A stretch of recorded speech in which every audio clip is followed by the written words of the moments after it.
పర్లేదు, ఎవరో ఒకరు చెప్పండి. ఎన్ని రోజులు జరిగింది చెప్పండి. పోనీ 3 రోజులు, 4 రోజులు, 4 days, అవునా?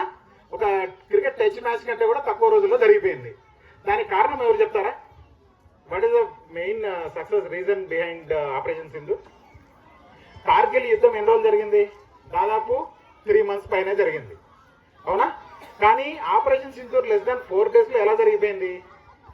Thanks to our scientist, thanks to our Brave soldiers like these people, అవునా? అవునా? వాళ్ళందరికీ ఒక సెల్యూట్ కొడదామా? ఓకే, సో ఇది ఎందుకు చెప్తున్నానంటే దిస్ ఈజ్ కాల్డ్ ఇంప్రూవ్మెంట్. ప్రతి వాళ్ళు మనం చూడాల్సింది ఇంప్రూవ్మెంట్. 3 నెలల్లో జరిగిన యుద్ధము దాదాపు 3 రోజుల్లో కంప్లీట్ చేసేసాం. చాలా ఇంప్రూవ్మెంట్ ఉంది కదా మనకి, అవునా? 3 రోజుల్లో చేసేసాం కదా. కార్గిల్లో ఏముంది? మనం ఎక్కడున్నామో తెలుసుకునేదానికి శాటిలైట్స్ వాడతాం, లైక్ జీపీఎస్.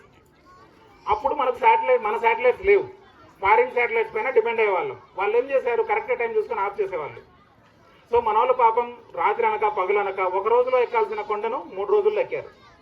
అందుకే మనకు 3 నెలలు పట్టింది యుద్ధం చేసేదానికి. కానీ ఇప్పుడు ఏమైందంటే, ఒక విషయం చెప్తాను నేను. బ్రహ్మోస్ మిసైల్స్ ఎంతమంది తెలుసు? బ్రహ్మోస్ మిసైల్స్ ఏం చేస్తున్నాయి? అవి కరెక్ట్గా 1 meter ప్రెసిషన్ లొకేషన్లో వేయగలుగుతున్నాయి. ఏంటివి? మిసైల్స్. సో ఎక్కడ మనము జస్ట్ జీపీఎస్ కూడా లేని పొజిషన్ నుంచి 1 meter యాక్యురసీతో మనం హిట్ చేయగలిగిన రేంజ్కి వచ్చాము. ఎలా పాసిబుల్ అయింది అదంతా? Thanks to our scientist, thanks to our Indian team. మనము వెపన్స్ని కొనుక్కునే స్టేజ్ నుంచి వెపన్స్ని ఎక్స్పోర్ట్ స్టేజ్కి వచ్చేసాం. సో మనకు చాలా స్కోప్ ఉంది, చాలా డెవలప్మెంట్ ఉంది. And future is all yours, అవునా? చాలా కంపెనీస్ వస్తున్నాయి, చాలా ఇంప్రూవ్మెంట్ ఉంది. అండ్ టెక్నికల్ పరంగా ఇండియా చాలా డెవలప్ అయింది. సో ఫ్యూచర్ చాలా బ్రైట్గా ఉండబోతోంది. కాబట్టి మీరు ఏదో ఒక ఇంజనీరు లేదా ఒక సైంటిస్టు లేదా ఒక డాక్టర్ అనకుండా మీకు ఏది ఇష్టమైతే ఆ ప్రొఫెషన్ ఎంచుకోండి. And be passionate towards it. ఒక స్కూల్ని మీరు ఎట్లా ఎంచుకుంటారు అంటే,